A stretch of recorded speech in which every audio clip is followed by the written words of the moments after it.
Welcome to Ask the Accountant, the podcast that is made for you. Weekly podcast live Mondays from 8:30 a.m., released on the podcast service of your choice on Wednesdays. Your main weekly hosts, Aaron, Patrick, and Johann Gary.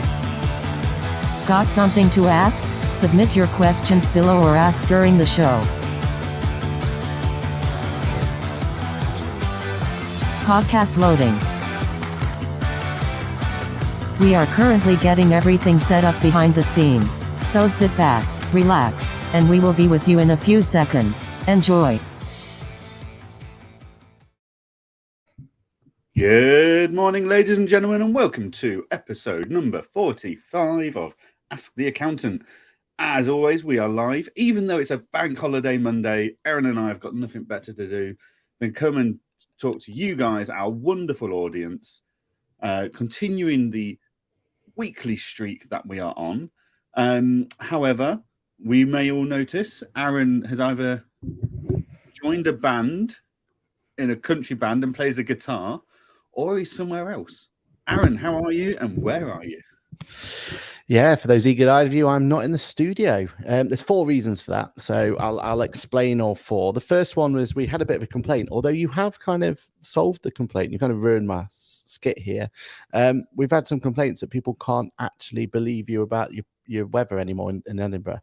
So people were complaining that with your new camera angle, we couldn't see if you were telling the truth. So I've just come into Edinburgh myself to go, you know what, you tell us what's the weather like, and I can tell you if you're right or wrong. Blue skies with a few clouds. Yeah, I can agree. Yeah, I can agree. Yeah. So I came all the way to Edinburgh just for that. That was number 1. Commitment we have for fact checking. Our insights is phenomenal, people. Yes, I'm all the way came up to Edinburgh just for that, just for you guys who's in the chat. So yeah, you're welcome. Number 2, we came because biggest band in the world's playing tomorrow night in Edinburgh. So the Killers. So we're excited for that, aren't we, Johan? Yeah. We are. Yeah. Yeah. I was just making sure you're still excited. Number 3, little thing called the Fringe was around. So I thought I'd see what the hype was. You've been explaining to us wonderfully over the last 3 weeks now, 4 weeks, how long it's been going, how good it was, and I can agree. Again, fact checking. He was correct. It was good. Hopefully next week, Johan can fact check for me that Killers are the best band in the world. And then number 4. A bit of a curveball here. I think maybe no one knows about this one, but we headed on the way to Edinburgh via a little place called Gretna Green. Don't know if you've heard of it. Little place. Oh yeah, yeah. Nice little place, that one. Yeah. And then we got married. So, Aaron, we've been on for the last 35 minutes, and you've not told me this. No, not at all. So yeah, and then as we're doing fact checking as well, here's a little photo just to prove that we did actually get married and did that. So yeah. Oh well, congratulations, Aaron. I'm sure everyone in the comments will join me on congratulating you both. That is incredible. Wow. So technically, welcome to my honeymoon in lovely Edinburgh. On a podcast. What more could you want?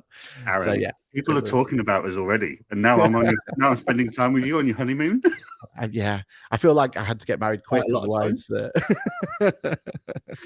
no, it was a lovely event. Gretna Green was a sensational place to go and enjoy a wedding. So yeah, it was lovely. It was myself and obviously Chrissy, a couple of friends, and it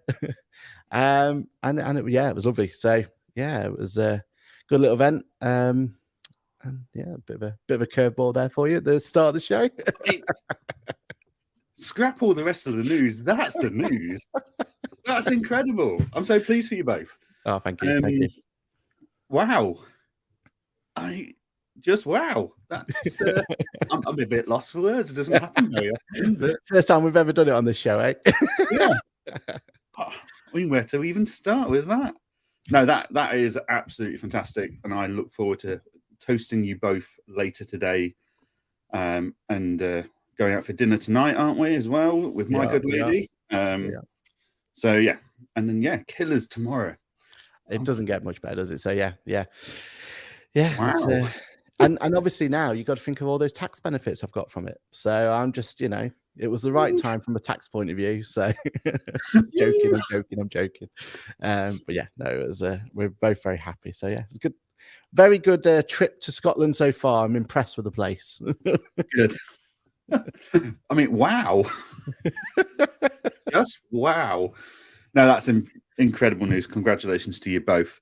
I mean, I was going to say about the Killers, I'm a bit nervous about the Killers.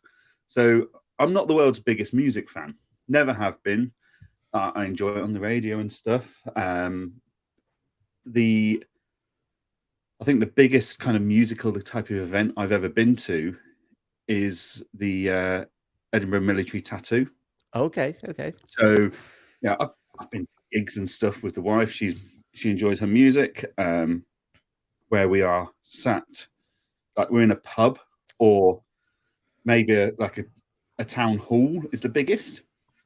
So the thought of going to the Highland Showground, where there is quite a lot of people going to be there, is yeah. I was nervous about that, but never mind.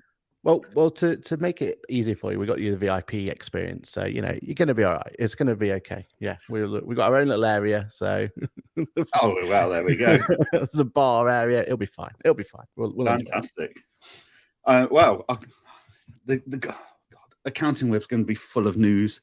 Accountants spend honeymoon together. For tax reasons. Yeah.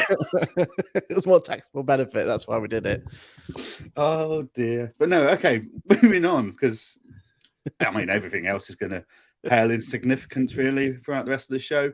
Of course, we are sponsored by Employment Hero. Aaron spent 5 minutes lecturing me about don't forget the sponsorship. Don't forget to say the sponsorship.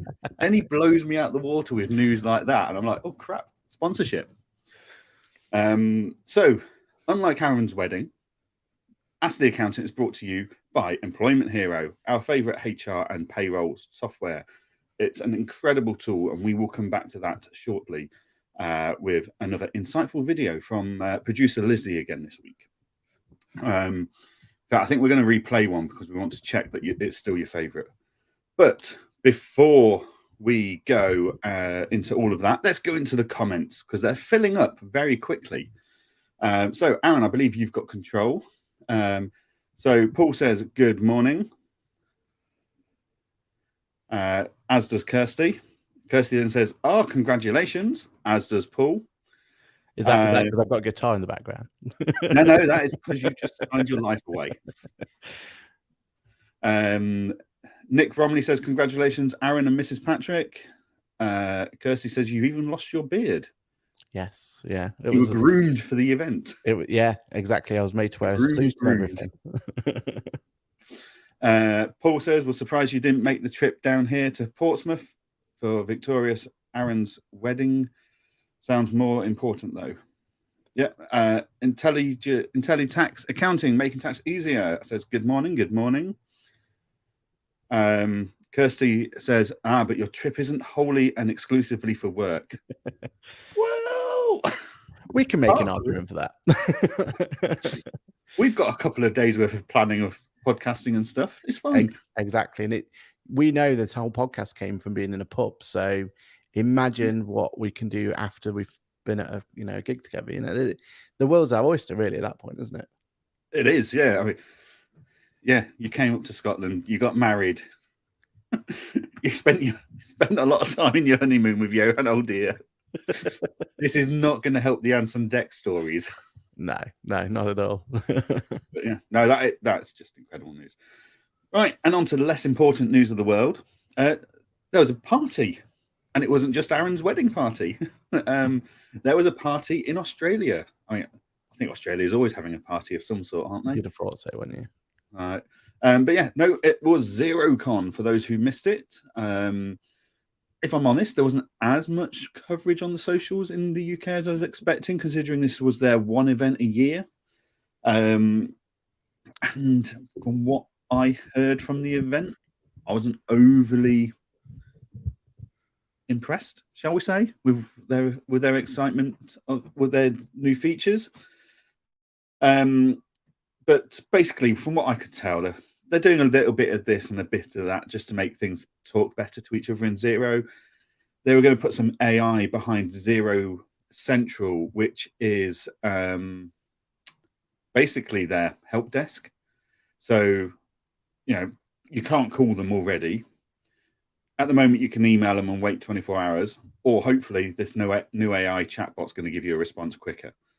If it does what I think it's going to do and just points you to a blog or an article to read, I'm not going to be happy. But they're also going to bring in AI in one other area, which was for bank feeds to help identify and match documents and transactions, etc. I felt their AI announcements were a bit yesterday and a bit short-sighted and non-exciting.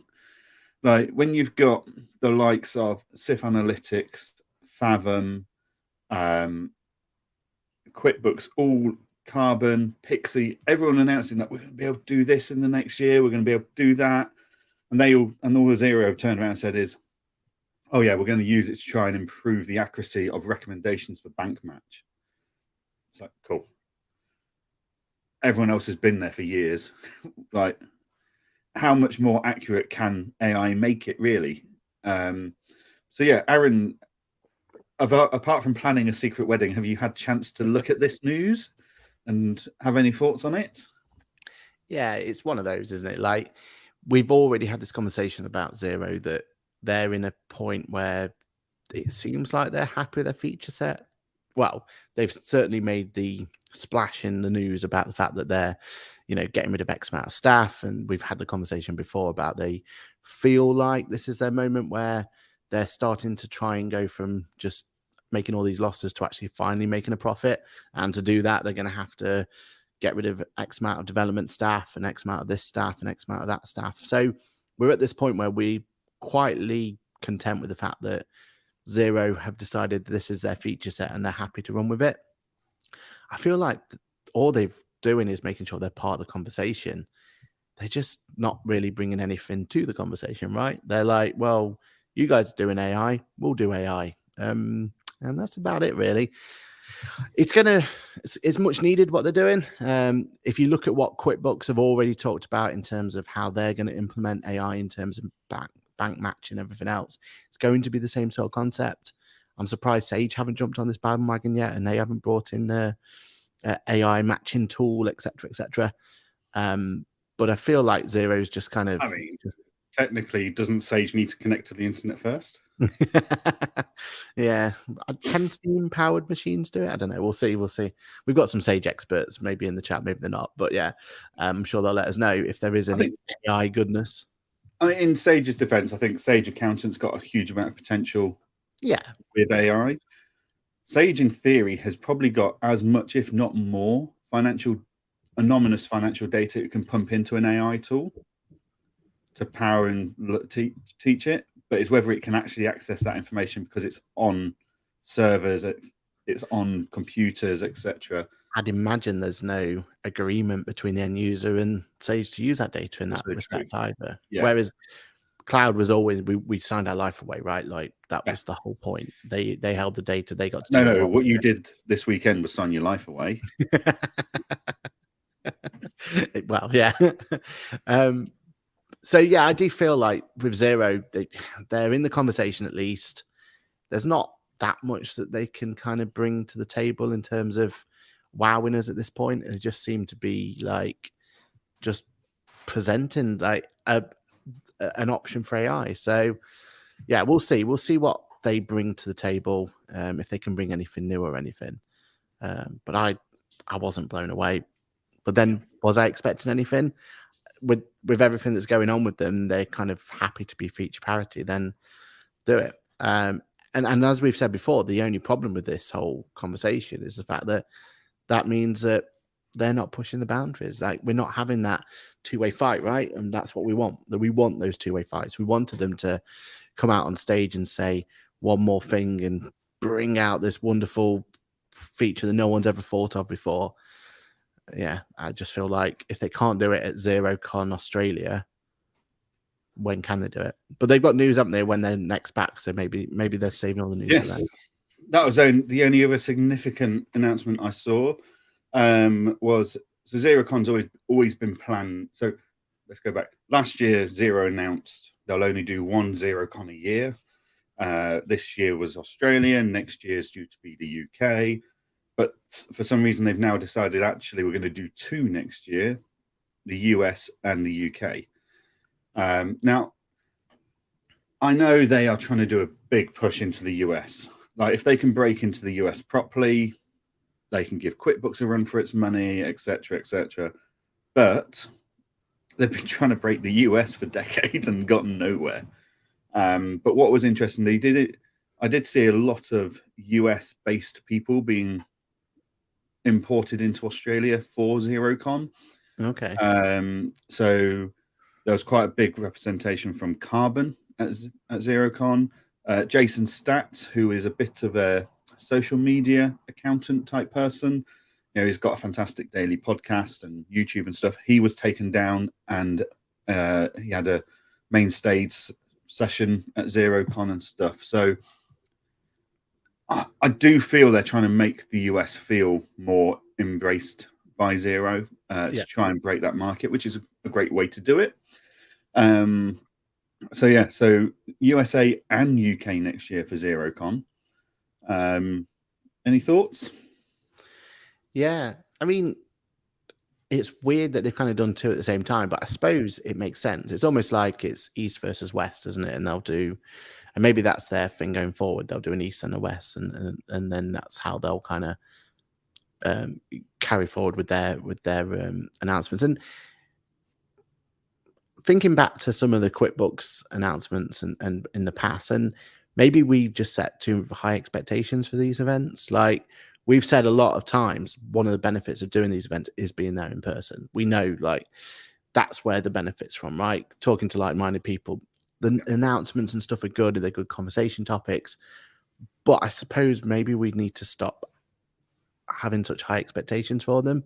Having a fallow year like they have done, maybe not the worst thing in the world.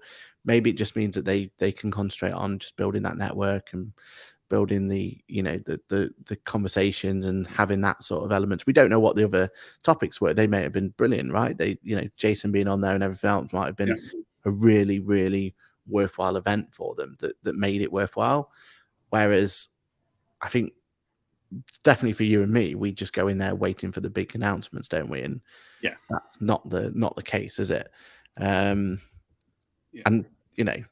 even we know that QuickBooks themselves, they're not, or there doesn't seem to be any chatter about a big event this year either, or next year, should I say. So maybe they're going more to a kind of TikTok approach where big announcement, then quiet, then big announcement, then quiet sort of thing. So maybe speaking of QuickBooks, I don't know if you've seen it, but you might have been too busy in Gretna Green. But QuickBooks last week did send out an email to accountants and bookkeepers inviting everyone to book into their free roadshow that's out in the autumn. I cannot find the email for Love Nor Money, so I've got the dates. I'm talking at it. So there's it's Glasgow, Brighton, Chelmsford, Leeds, and one other that I forgot. Oh, that's rubbish. I forgot that one. But there's one other as well. But it seems like that's going to be their push going forward. Again, we've not had that annual invite yet either. So no, and I mean, well, to be fair, to QuickBooks always used to do an autumn roadshow. Yes, before COVID times, back in the day when Aaron was a free man. No, so before COVID, we used to have a QuickBooks roadshow, and it used to bounce normally between Edinburgh and Glasgow, and then throughout the UK, it pinballed its way up, which is always a good day out, to be fair. It was always it was a watered down's an unfair expression. It was a condensed version of QuickBooks Connect that would happen in London. They'd bring some speakers. They'd talk about different topics, not just about QuickBooks. Used to be very informative, get some swag, have a nice lunch. And you wouldn't, if you lived locally, you wouldn't have to travel far, which was always a bonus. So yeah, no, I'm looking forward to that round of road shows, and I'm actually sat there going, I wonder how many of these I can actually justify fitting into the diary, even though it'll be the same thing at every show. Yeah, I don't know. Can they announce new things? I suppose there's not enough, or there's no need for them to announce new things. They've got enough that was announced at the beginning of the year that they still need to get out there, right? So I think it will be broadcasting that message again. Exactly. But then these roadshows have been used to announce things in the past, like the Zettel partnership was announced at a roadshow event. It was a Go proposal as well. So maybe it is more partnership dashed ones that they can rely on, and that makes sense, right? Because it's about giving that platform to those announcements, and I think that works. The first one is the 4th of October, and basically every week after that we keep going. So in fact, it's the day after the Accounting Excellence Awards. Brilliant. So that'll be a nice travel with a slight hangover for some. So if you're already in London for Accounting Excellence Awards, nip to Brighton afterwards, which is only an hour on the train. Do. Yeah, why not? I mean, it's the hour wrong direction for you, Johann, but yeah. So for me, it adds a bit more onto my journey home. But yeah, Glasgow, and the only one I missed was Reading. So yeah. Oh yes, Reading. Yeah, that'll be a good one as well. Cool. Okay. One other bit of news to go into before we take a sponsor break. That's your key note there, Aaron, for you to line that up. Yeah. Apron, our favorite payment platform. So Aaron and I play around with a lot of tools, and we find some tools do different things better than others.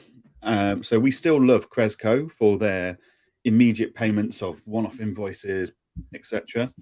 But Apron is fantastic for the way it talks to QuickBooks and enables bulk payment of bills, basically, and of uploading staff payments and issuing them really quickly and easily. My clients are loving it. And I'm not sure how much I can say, but I know that they are reviewing their business model. And if they go ahead with what I believe they've discussed with you as well, Aaron, could be a very exciting change to the market that they're in. Because I don't think anyone else would dare to do it. So, but what we are allowed to tell you about is the fact that they've now put in payee match. So for those of you that really enjoy, for those of you that use bulk payment services, some won't use tools where they can't do payee matches to verify information. So I know this is a huge sticking point for Charlie Kane, isn't it? I was about to mention that. Yeah. Charlie won't use a tool or recommend it to his clients, and rightly so, if it can't verify the bank details that they're sending the money to belong to the company they believe it belongs to. So Apron have now launched their payee match. So you'll put your account number and sort code in, and it will go, Buff, we believe this bank account belongs to Mr. and Mrs. Smith or ABC Limited or whatever it is. So it gives you another level of confidence that you're sending the money to the right people. So great release. I think that will just enhance the adoption further for Apron. They're doing some pretty exciting stuff at the moment, and what they're proposing to looking at doing is quite market challenging in a good way, I think. And I think if they get the uptake from it, it would actually challenge the market in such a way that accountants, bookkeepers, and small businesses are going to really benefit from this move. Yeah. So yeah, another great feature released by Apron there. Have you tried it yet, Aaron? Yes. It's one of those with Apron. It's like you've already mentioned Cresco as well. They're the two that we literally run our businesses from them now. Like, they're not just cool tech that we can talk about and shout about and promote to our clients, but actually we're using to run our businesses, and they're that crucial to us. Apron, we've just kind of set up Ask the Accountant Limited, haven't we? And we've kind of gone through that big boy pants mode. And it was Apron that I used to make the payments to. I can't remember what supplier we had to pay at that point, but it was them that we used straight away. And it just made sense. And now having this bit here just took that little bit of extra doubt out of my mind when I was doing it. Even though I've used Apron for X amount of transactions now, I'm confident to use it. I'm confident they're going to do it. You're still relying on AI to read the invoice. And because for anyone who doesn't know, my favorite bit about Apron, the bit that I really push for, is that if it's seen something that's outstanding and overdue and there's a bill sat there waiting to be paid, and you've actually put the attachment on there, which you would do for a majority of transactions you have, then what it does is it reads that invoice itself and finds the bank details for you and applies them and pushes them through. It's just the time saving. It's, it's a great piece of tech that they've got there. But obviously that is unique to them, isn't it? Like exactly. No one else does it, and that's why we love Apron to the level we do, because QuickBooks doesn't store that information for us, rightly or wrongly, and we're having our own debates with QuickBooks about that. Exactly, because they did in desktop. You're going to just keep hitting them with that stick, aren't you? Yeah, you used to do it in desktop. But yeah, Payee Match really helps with that, and it does, because if you've got AI just grabbing that data for you, you need that comfort blanket, right? You need that comfort blanket that it's not misread a digit, it's not taking the wrong like bank details or something, or whatever could be on an invoice. Because the more we use it, the more confidence we get, the less checking we were doing. I certainly was. I was going, oh, it's found it, that must be right. Do you know what I mean? Rightly or wrongly, I was just accepting it. Now it's also going to check to make sure it was right in the first. And I think that's it just means that we can really just heavily rely on that tech. Let the tech do what it's supposed to do. It saves time. As soon as you show a client, they love it as well. They're like, oh, this is magic, right? And it stops you having to mess around making payments. Even it can even be clever enough to find things for like PAYE and HMRC bank payments and stuff like that. It's just really clever. We like it. We like it a lot. Brilliant. Yeah, no, it's a great tool, and we're rolling it out to clients. I mean, our main focus at the moment is clients who've got big payrolls, because it's free of charge, so it makes complete sense. But yeah, cool. Okay, so Apron challenging the payments world, and I'm loving it, because it's a world that's really needed a bit of a revamp for quite a while. Yes. And everyone that came in saying they were going to challenge it, they were just doing the same thing, and the challenge was in the pricing and that model. Whereas Apron came in with this whole OCR tool that just made it revolutionary, really.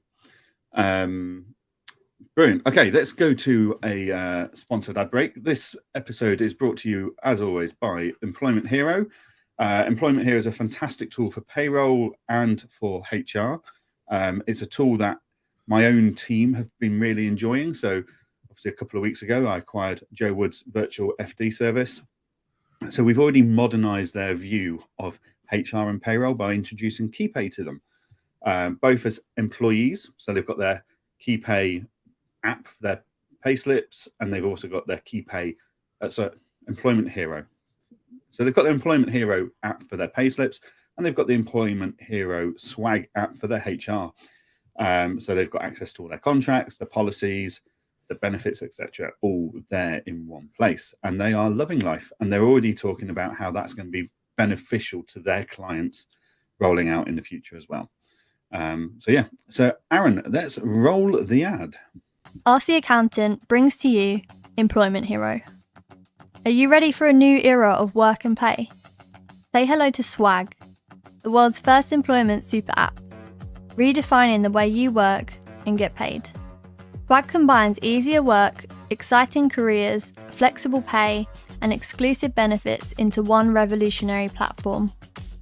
From timesheets and leave requests, to peer shoutouts and company notifications, the Swag app takes all the features your team loves in the Employment Hero app and gives it a facelift. The app is redefining what it means to be employed, rolling work and wages into one super app for your employees. And when you offer employment, Employment Hero brings the benefits. Find the best talents via the job board and manage applications with ease. Give candidates the ability to track their progress and allow your team to refer friends, past colleagues, or even apply themselves.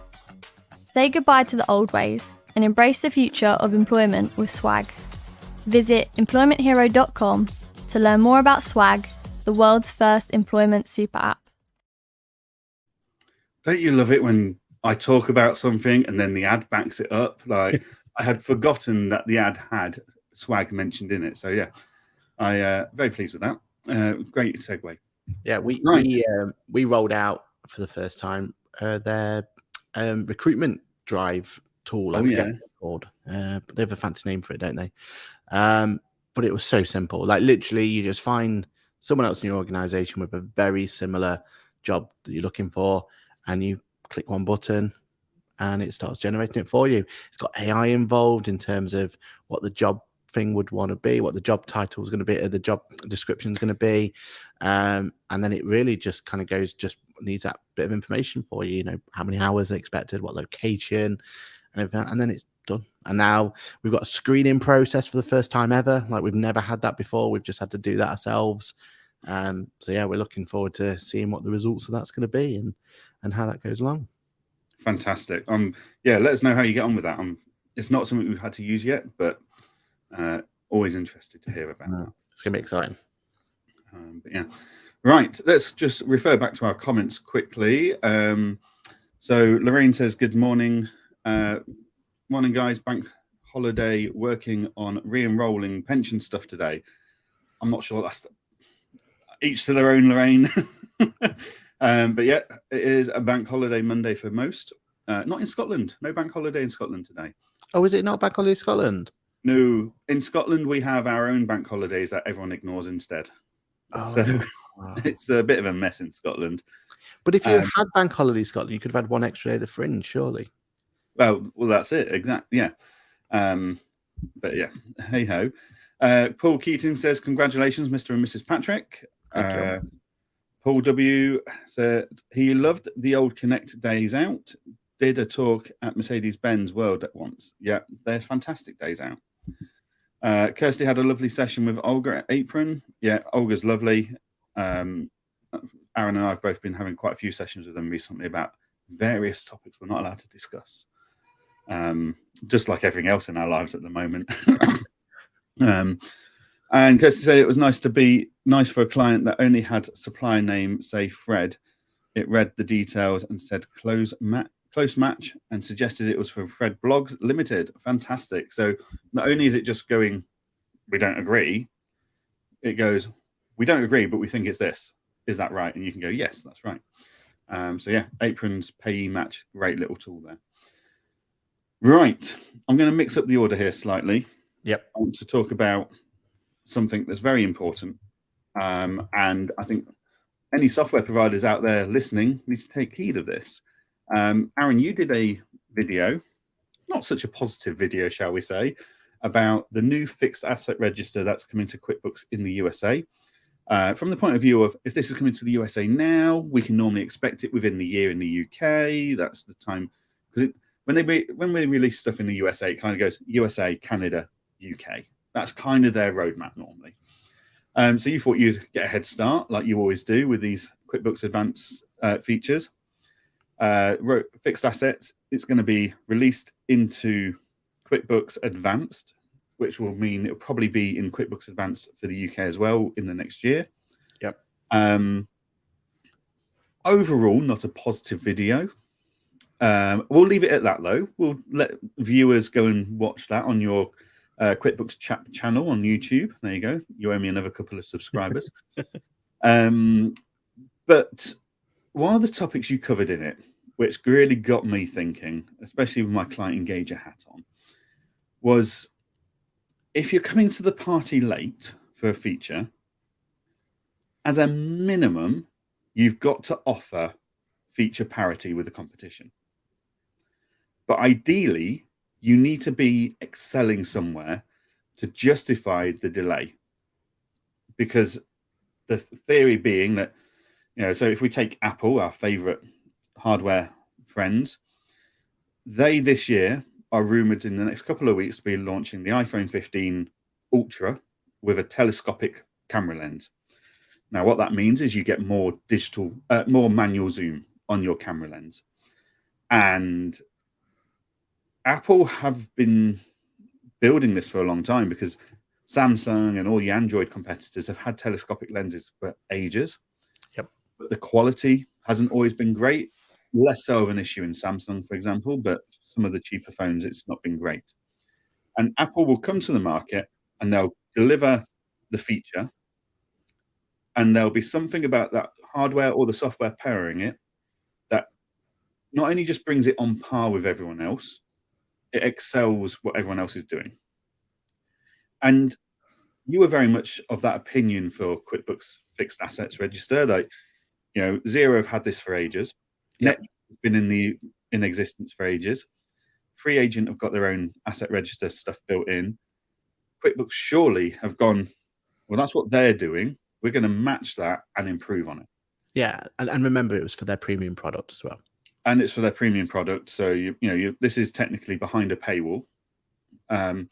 So you expect something incredible, and that's not what you got. And I was then looking at the market thinking, it's not the first time this year we're seeing this. You and I keep seeing new softwares come out where they've not even achieved feature parity in some places. Never mind Excel. So if we go back to our example of Apron, right? If Apron just came out and said, oh yeah, you can just plug in QuickBooks or Xero. If it's got the bank details, we'll pull it through. If it hasn't, you have to put it in manually. And then you can make your payments using open banking. That's on par with everyone else. The advancement they brought in was their OCR tool, where they're not just going, we can see there's an invoice. They're going, we can see there's an invoice. We can see the attachment. We're pulling through the attachment. We're reading the attachment. We're finding the bank details, and we're putting it through. That was the advancement. So they've done exactly what we are saying here that all software should be doing. If you come into the party after it's already been announced, as it were, and you come into the party late, then you need to come to the party with at least the same offering, if not better. And yet we're just seeing loads and loads of examples, aren't we, of that? So have you got any examples that made you go, yeah, these guys have done made the same mistake. They've not even really achieved parity, never mind advancement. Yeah, there's a lot and before I go for examples, you've got to remember, like, okay, we're not in apples to apples sort of examples here in terms of when we put Apple on that pedestal, they have significantly more R&D spend. They have significantly more talented, like they've got the best of the best, right? So trying to put everyone into saying, right, well, you should follow the Apple thing is unfair, right? But it's the perfect example. It's the perfect analogy of what's happened. They've still not brought out a foldable device yet because they've not found anything that will make that foldable device better than the rest. So instead of just doing a subpar product, they've just held back on it, even though that's probably money on the table, right? They probably would people like you and me, even if it was terrible, we would probably, go down there and buy it. I always look at like the Samsung foldables and I go, just from something different, that's quite interesting and a bit novel. I quite like that. And if it wasn't for the fact that I'm in the Apple ecosystem, where I've got my watch, my tablets, my iPad, everything is all Apple. If I didn't have all of that, I potentially would swap to Samsung just for that folding bit. But thankfully, Apple have got such a high barrier of entry for me that if I wanted to move to, say, Android, not only would I not, in my personal opinion, get the same functions as I'm looking at from Apple, but the cost is prohibitive for me now because I'm so far down that rabbit warren of Apple. And in our world, we don't have that. There isn't that luxury, right? There isn't an Apple of our world, right? As much as we'd love there to be, as much as it would be great to have that one software provider that can take its time and just deliver something, and it's out there, and we don't have that. There's very small barrier to entry, and a lot of it is going to be cost to the client, isn't it? And features for the client. It's a whole different world. So yes, Client Engager can't sit on its laurels and just go, right, we'll release X, Y, Z when it's absolutely perfect. sometimes softwares have to go out and deliver and release software, warts and all. That's the only way that it can work. But there has to be that minimal viable product line where you've got to, if you've waited, if you have purposely waited that long, you're going to have to release something that's at least got something there to bring people back to. And I think another big example of that, and it's terrible to say it, but has got to be Bright Proposal. Like, what were they? I suppose in fairness to them, they were bringing feature parity, but they were still missing the essence of what they were going to bring to the forefront, which was this wonderful, amazing ecosystem where everything just works. But yet they've just released a product that doesn't actually talk to the rest of the ecosystem. So do you know what I mean?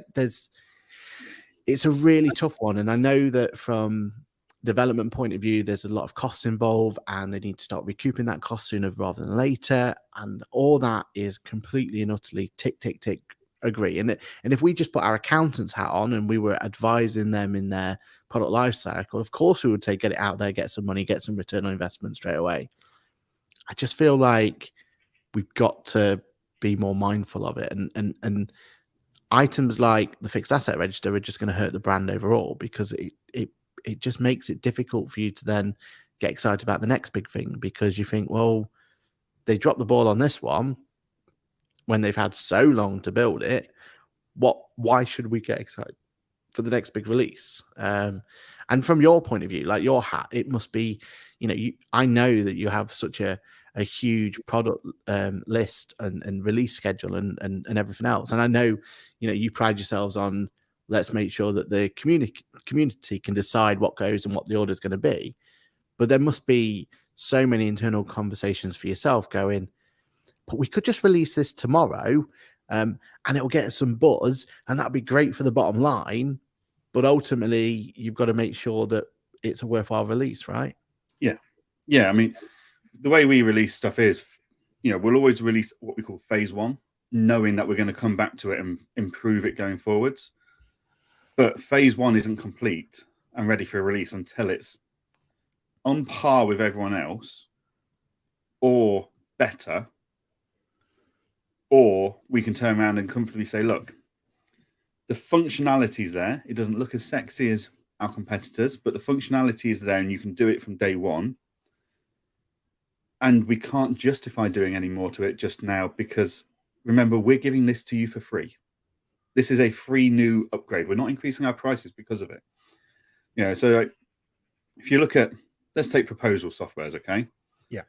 Go Proposal as up there, been there for a long time. They've got a fantastic community around them, etc. What everyone forgets, and Bright have just demonstrated this, is you're not just paying for software there. You're paying for the teachings of James Ashford. Like the whole philosophy behind pricing, of fixed pricing and stuff, and how you calculate your prices and stuff. That's what you're paying Go Proposal for to a certain degree. So when Bright brings out a product that's technically on par with Go Proposal at the same price, they've then missed the fact that some of the value is the James Ashford and the Go Proposal team's pricing education behind it. Because Bright aren't offering that. They're just giving you a tool. In the same regards, Client Engager aren't offering you the pricing education. We're just giving you the tool to do it. The difference is we're not charging for that. So our step above parity is free. It's a free tool to use within our ecosystem, and the fact that it's all built in does make it a bit slicker, I think, in my opinion, but I might be biased. So it doesn't have to be a whole new feature. No. You need to understand what you're competing against. And Bright didn't understand what they were competing against, I don't think, when they came up with their pricing for that solution. Don't you think, like, I know it's hindsight's a wonderful thing, and I know it's easy to sit here. I mean, you've got more experience than I have on it, but it's easy to sit here and just say, oh, this is a solution. But we've already seen the solution ourselves. For anyone who don't know, we were involved in the very first pre-beta of what was going to be QuickBooks as accounts production software. Yeah. And thankfully, they gave an opportunity for accountants to have a look at the software and just give it a thumbs up or thumbs down. Now, we didn't give it a thumbs down. We gave it a do not even think about releasing this. We ripped bury it apart. yeah, bury it and, burn it at the stake if you have to, sort of scenario, right? That was the level of criticism we needed to give to make sure that they took that step back, went away, and built something that's now, exactly not exactly what we want, but it's the roadmap's there, right? It is the first steps for something that we know we're going to have confidence in is going to be a good product at the end.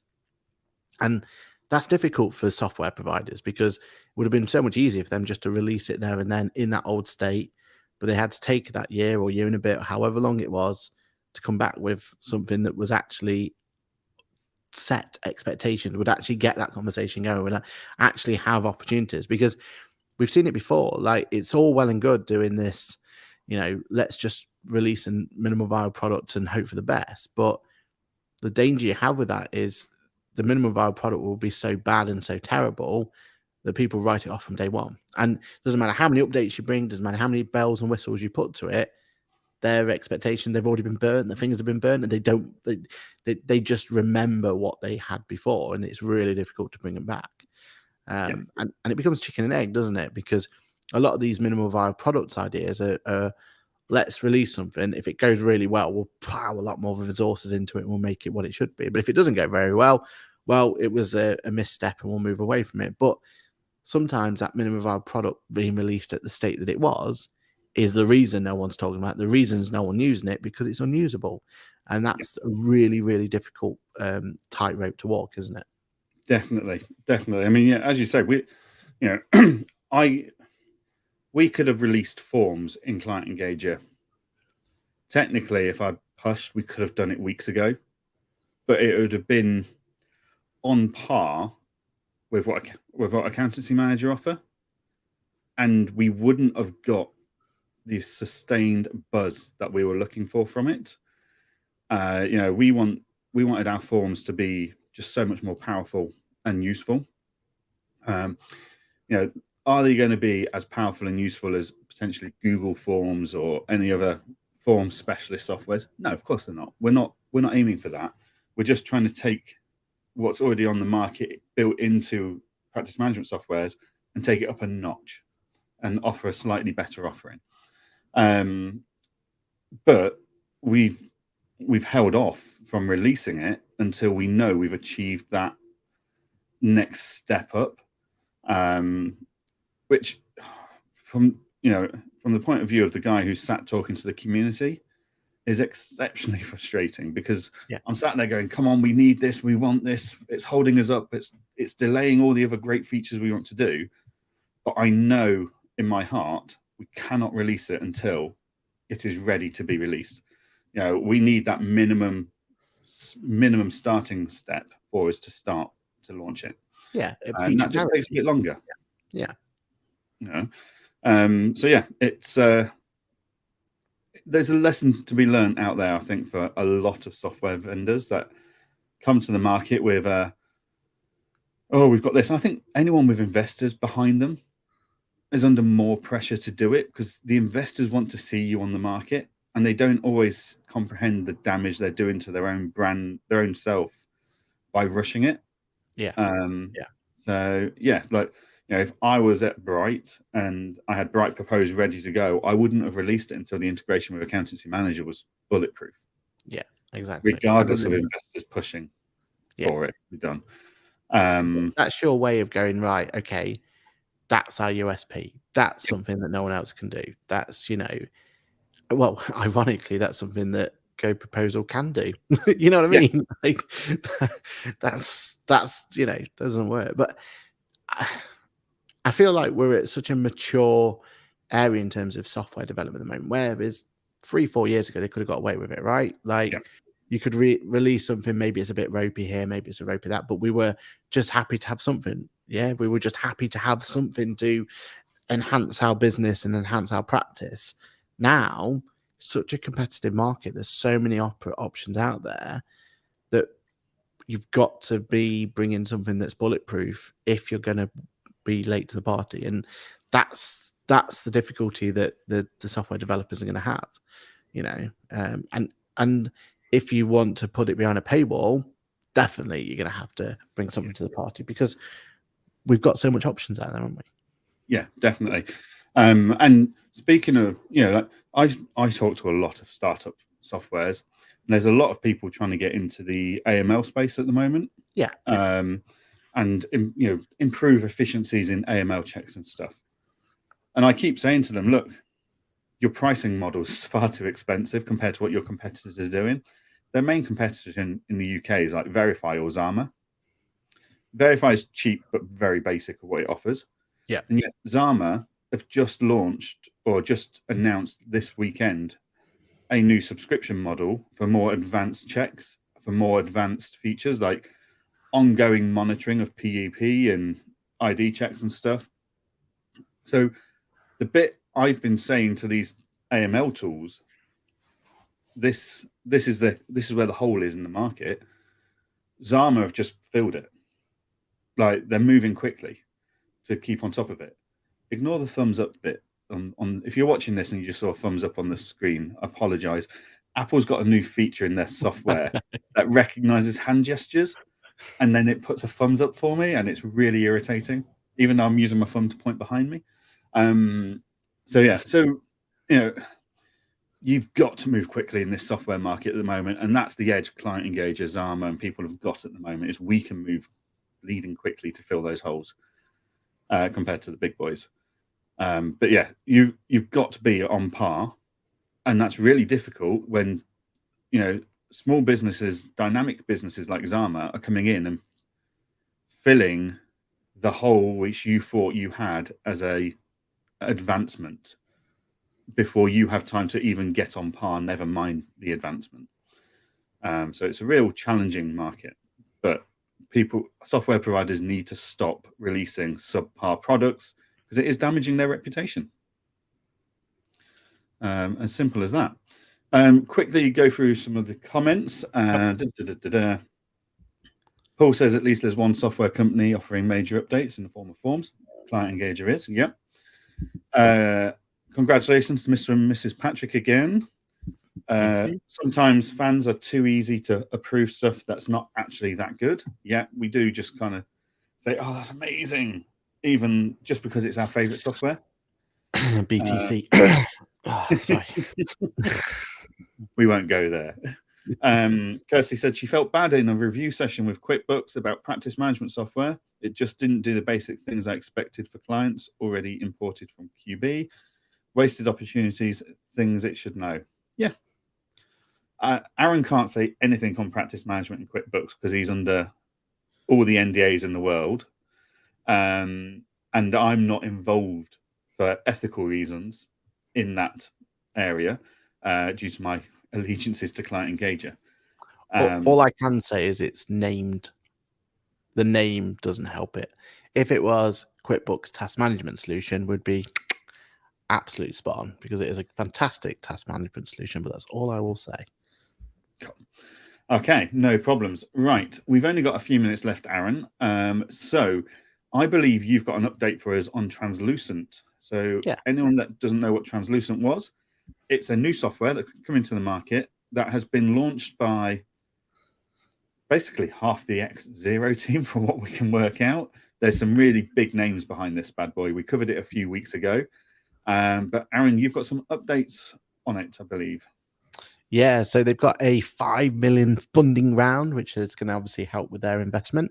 Meaning, you know, they're not just going to release a software that's just feature parity. They're aiming for much more than that. It does help when you've got that financial backing, right? But that's what they have got deciding to do. The CFO super app, as they like to be called, is going into beta in terms of their QuickBooks connection. So they started their life out, and it makes sense because when you look at the people who were out there and involved in it, there was a lot of Xero-based experts that were in the field. So they kind of started out their life with Xero, made a lot of headway with it. And I've played around with the Xero side of things works really well. The idea is you can connect multiple entities and it becomes one true source where you can find particular transactions. You can later down the line, you'll be able to do group reports, all that sort of stuff. It's going to be a really good app when it comes to market. But their QuickBooks app is starting to work quite well. I feel, and we kind of thought this anyway, they've had a lot more challenges in getting the QuickBooks integration there. Maybe this is another push for, look, QuickBooks, we need to have another chat about APIs. I know Client Engage are in the same boat on that one. Well, everyone's in the same boat, right? But at the moment, as it stands, the way that it looks is that they're building it. It seems to be working fine. Well, it seems to be working. There's definitely going to be features that you get from connecting Xero clients that you won't get from QuickBooks at this point in time. But hopefully, this will just be another one of those examples where we can go, look, if you want to, have software that's going to be on par with QuickBooks in terms of your third parties, QuickBooks are going to have to start bringing more APIs to the table, aren't they? And bringing them from there. But so far, so good. I'm, even for me, for my clients, and even for Boffix is a group. So that's a great kind of use case to see how it's working and stuff. And yeah, it seems to be working as intended. So fingers crossed on this one. It's definitely one to keep an eye out for. I'd highly recommend people, put it on their radar, because I think it will be something that's going to be useful for bigger clients going forward. Definitely. Cool. Couple of minutes left. So Fathom have also announced an update. They've updated budgets so that you can now write budgets using classes, locations, etc. from both Xero and QuickBooks. So you can do all your different budgets for each location or each class or each tracking category, and that all then combines into the overall company budget, which is great. I haven't used Fathom properly yet, but in my recent acquisition, we did become a Fathom user because they have Fathom. So I will have to have a look at that and go from there. But also, if all revelations, it turns out that I'm now a Platinum Xero partner because of that acquisition, which is it. I had to add that logo to some of our team's email footers the other day. That left a slight sick feeling, if I'm honest. Yeah. I may have hovered over the delete button as well on my contact list, but that's fine. Yeah, Aaron nearly blocked me because of it. But yeah. Whilst every software keeps making these advancements, like Fathom doing budgets and stuff, it spurs the rest of the reporting market on to make parity and improve upon it, which is what we are all looking for, regardless of what softwares we're using. So we're SIF Analytics. But when Fathom launch a new tool, then everyone has to stand up and look and go, cool, we could do that. That would advance our product offering. Which is what we're looking for ultimately in all of our software providers. Especially in something such a crowded market, right? Like that is a very difficult. I'd be very surprised to see a new startup get any headway in that market now. It seems to be very mature, very set in stone, isn't it? And it's so difficult for them. Like at the end of the day, a lot of what businesses need, the QuickBooks Xero and Sage will do it for them. It's for a more premium offering, isn't it? And that's where they need items like this that they've released for them to be able to offer that premium service for them, because most of those clients are having locations and classes, and that's because that's what they're interested, right? They're interested in online versus offline sales. They're interested in, which of their shops should they be considering for, expansion, or which ones they should be getting rid of. And they need this sort of granular data to be able to get that through. So yeah, exactly. Good update, I think, and yeah, it is what's needed. Definitely, yeah, it's a powerful update. I think that those clients that need that granular data are going to really benefit from that one. So yeah, that's definitely great to see. Cool. Well, in that case, I'm going to bring this session to a close so Aaron can go back and go and have some breakfast with his wife. And go on my honeymoon. Carry on my honeymoon. Yeah, I'll be over in a few hours. So thank you very much to all of our listeners and viewers today coming in live on a bank holiday. And Aaron, Chrissy, from myself and all of our viewers and listeners, congratulations again. I'm looking forward to celebrating with you. My wife has even messaged me saying, oh my God, just heard the first part of the podcast on my way to work. Congratulations. So we will look forward to joining you this evening and celebrating that fantastic news. But anything else you need to tell us about, Aaron? Anything coming up this week, or is that a week of chill?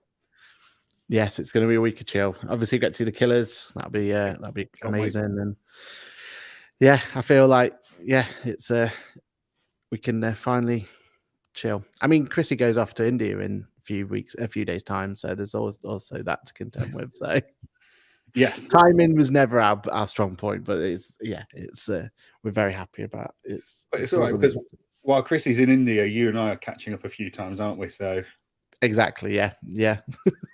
It's not going to help the image. That's not going to help either, is it? Oh, the rumours. We'll have the Hello magazine chasing us for storylines soon.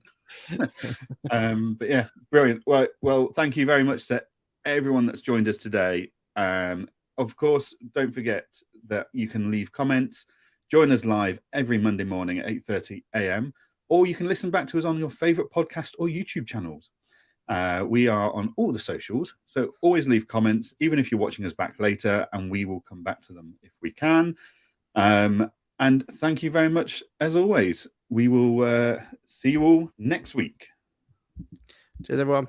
Goodbye. Bye. I will find it, don't worry. Bye.